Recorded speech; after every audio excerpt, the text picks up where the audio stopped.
ช่วงนี้เดี๋ยวจะพาคุณผู้ชมไปเบิงกันแน่นะคะที่ศูนย์อพยพบางที่การที่ออกจากบ้านมาอยู่แบบนี้ก็อาจจะเกิดความเครียดได้นะคะคุณผู้ชมคะซึ่งก็มีกิจกรรมที่สร้างความผ่อนคลายล่าสุดตอนนี้ทางรัฐมนตรีซอยว่าการกระทรวงกลาโหมพลโทอดุลนะคะเพิ่นกะได้ลงพื้นที่เยี่ยมให้กำลังใจประชาชนผู้ประสบภัยชายแดนไทยกัมพูชา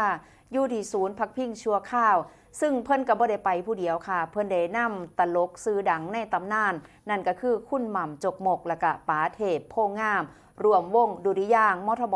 25สร้างความผ่อนคลายให้กับพี่น้องประชาชนค่ะ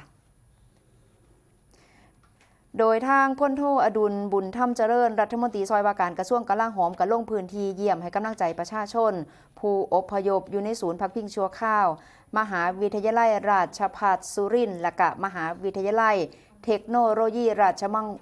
ชมงคลอีสานวิทยาเขตสุรินทร์ซึ่งก็มีนายจำเริญแหวนเพชรผู้ว่าราชการจังหวัดสุรินทร์พร้อมด้วยรองผู้ว่าราชการจังหวัดและก็ผู้ที่เกี่ยวข้องให้การต้อนรับซึ่งทางรัฐมนตรีซอยว่าการกระทรวงกลาโหมเพิ่นก็ได้นำวงดุริยางค์มณฑลทหารบกที่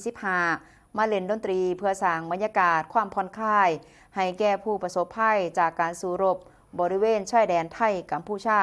พร้อมกันนี้ค่ะก็มีตลกชื่อดังในตำนานค่ะนั่นก็คือหม่ำจกมกและก็ป๋าเทพโพงามรวมแสดงร้องเพลงและก็ให้กำลังใจ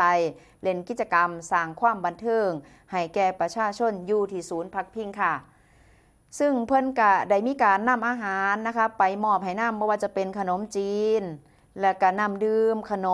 นมเปี๊ยะขันเทพนะคะของป๋าเทพเอามาแจกจ่ายให้แก่ผู้ที่ประสบภัยนำซึ่งก็สร้างความสนุกสนานความบันเทิงเป็นอย่างยิ่งค่ะได้ฟังเพลงได้ร่วมกิจกรรมแล้วก็ได้กินของแสบๆนำนั่นเองค่ะ